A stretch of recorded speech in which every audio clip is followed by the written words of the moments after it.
Don, tell us why you're the best candidate for this seat, District 3 in San Luis Obispo County. Thank you. I believe that I'm the best candidate because I have extensive experience in the role that supervisors play here in the county, land use being one of them.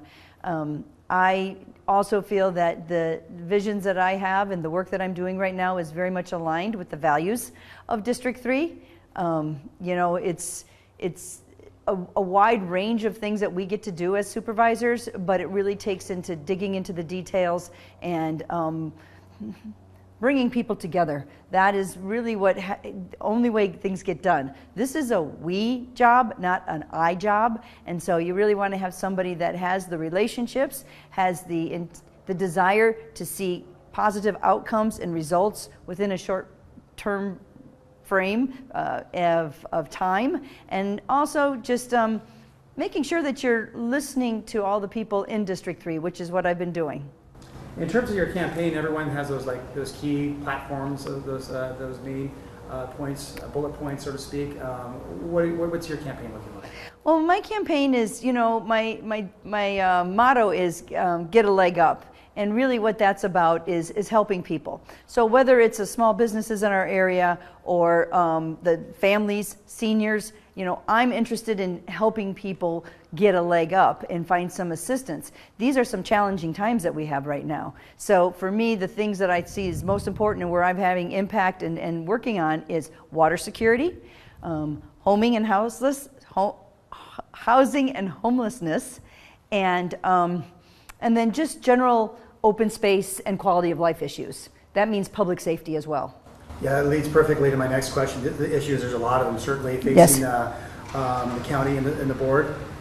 Just give me maybe the top 2 or 3 that the county really right now is facing and needs to tackle head on. Yeah, I think the first one is water. That's critical. We're now in a situation where we've got to put all of our tools in the toolbox to work in order to make sure that we have water security. That requires us to do regional collaboration. It requires consolidation of systems. It requires us to be able to do things that we just haven't had the chance to do before, and now we're getting tools to do it, as well as people like me, they're making things happen in order to use water resiliency programs. The second thing, of course, is homelessness, and this really impacts the quality of life of those individuals that are unhoused, as well as the public spaces that we're all sharing with them. And I think that at the county, as you know, we have just, perhaps you know that at the county we just approved a strategic plan to address in a much more aggressive way homelessness. So trying to cut it in 5 years to 50% of what we have now. There's a lot of pieces to that. It's hard to talk about in one little session, but it's certainly something that, as the person that sits on the Homeless Oversight Committee, that I'm really intent on seeing results where we have housing for those individuals. And there's a wide variety of individuals who come to be unhoused. You know, it's the single mom with the kids, it's the single dad with the kids, it's medically fragile seniors. It's unaccompanied adults, children actually, so 15 to 17, those that have are getting out of foster care. So there's a lot of places that we need to be looking at how can we best serve these special communities. There's the mental health issues, of course, as well. There's things that we can do at the board, and then there's things that we really need to look at our state partners and our state representatives to help us with. The last thing I think is public safety and risk. You know, we're in a drought. Fires are critical for us to be prepared for that. We've got public safety issues. I'm very happy to say that I'm the candidate that's endorsed by CAL FIRE, and so, you know, my idea of preparation of any kind of emergency things is first and foremost in the minds of me and my office for my constituents, but also just helping us prepare for the kinds of climate challenges that we're facing. And in terms of maybe a key issue that's specific to your district, District 3, beyond, you know, water, public safety, and homelessness, is there something that really is drawing attention, particularly for your district, that you didn't mention? Well, I'd say that you know, those are issues right now that are facing our district. You know, my district includes Grover Beach, it includes Pismo, San Luis City, Avila. Homelessness is really the thing that's impacting. We're having small fires, We're having vandalism. So, I mean, I think that this is going to, people want to see some results here as far as cleaning out our creeks, making sure that we are providing open spaces back to the public. And so that's one big piece.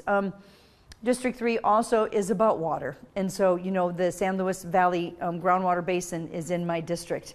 And we've just finished submitting our groundwater sustainable plan. And that requires us to have some ways to supplement the aquifer in the San Luis Basin. And we're working right now with the city of San Luis and some other private entities to be using recycled water to replenish that basin.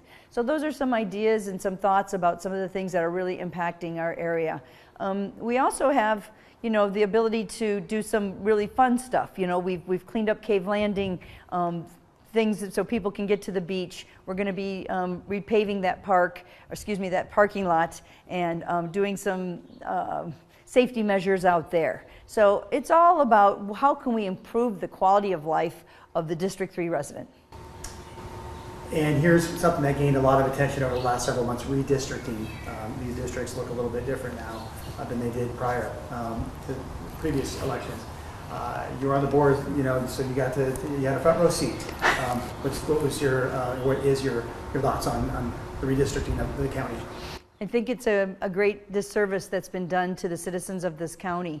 There's going to be a stark difference in how they're going to be represented in the coming years. It's causing a lot of confusion, even inside our building, about all the commissions that we have and people that have been serving on advisory boards, and you know, even the commission on the status of women and girls. What district do I belong to? How do we do this? People who have dedicated a lot of their life to our community are kind of being disrupted.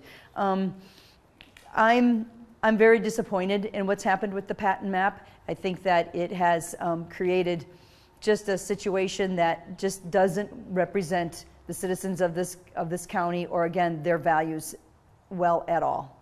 One final question: a vote for Don Ortiz Legg is a vote for what? A vote for Don Ortiz Legg is a vote for getting things done. I'm known as a workhorse. I am somebody who really looks to ask people, how can I help you? What is it that you need? How can I improve the process that when you're interfacing with the county? Whether it's small business, again, families, agriculturists, first responders, all of those things are very important. We're all tied together. And so for me, it's just nothing's more rewarding than knowing that I'm getting results. And I can't tell you how excited I am about having this position and continuing on in this seat for the next few years. Thank you, Don. Appreciate Thank you. it.